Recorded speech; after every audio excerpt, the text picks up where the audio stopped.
It was the middle of summer, during the Bengali month of Boishak. The heat had become unbearable.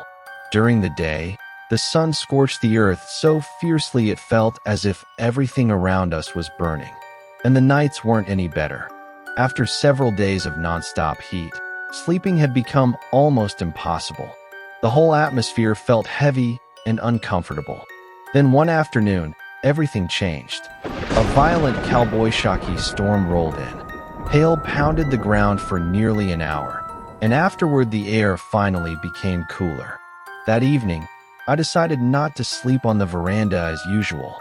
Instead, I planned to sleep upstairs near the window where the breeze could come in. My mother agreed and quickly prepared dinner. By around 9 p.m., I was arranging the bedding, and eventually we went to sleep around 10:30. Behind our house stood a very old banyan tree.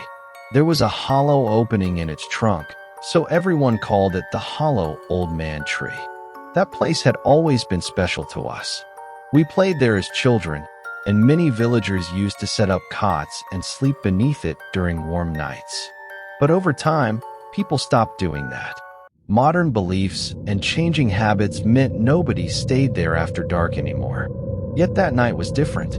Even at around 10:30 p.m., I noticed several people sitting beneath the banyan tree. They seemed to be gathered quietly in the darkness.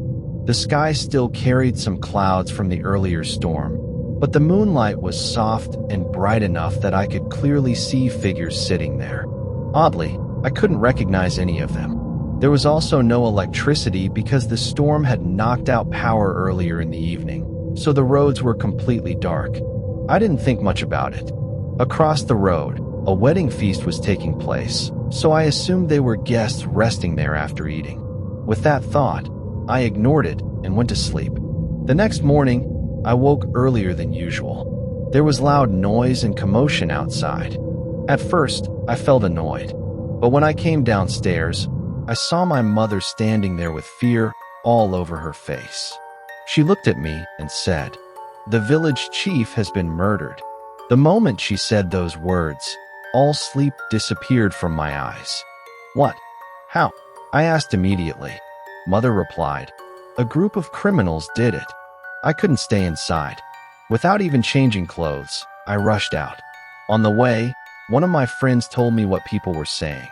A hired gang had come to the village during the night. They called the chief out of his house and took him to the canal side road outside the village, where they killed him. His lifeless body had been left there. When I reached the place and saw it, my head started spinning.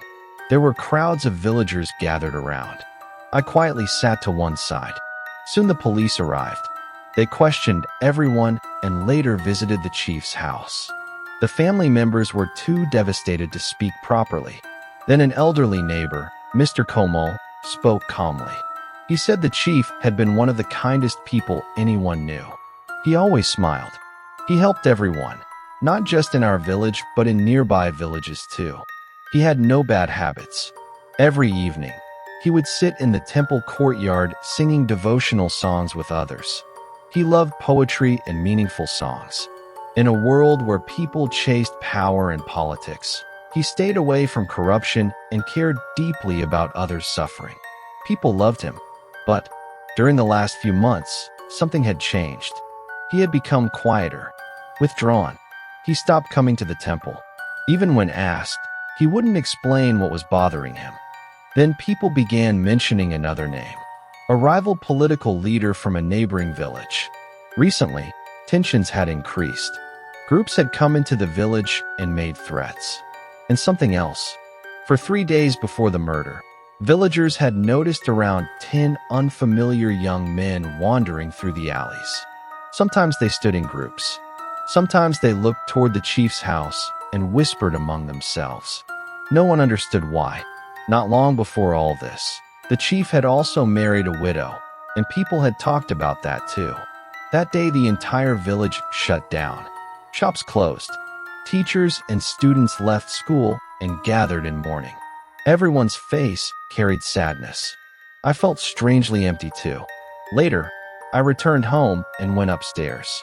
I stood at the same window. I looked toward the banyan tree again.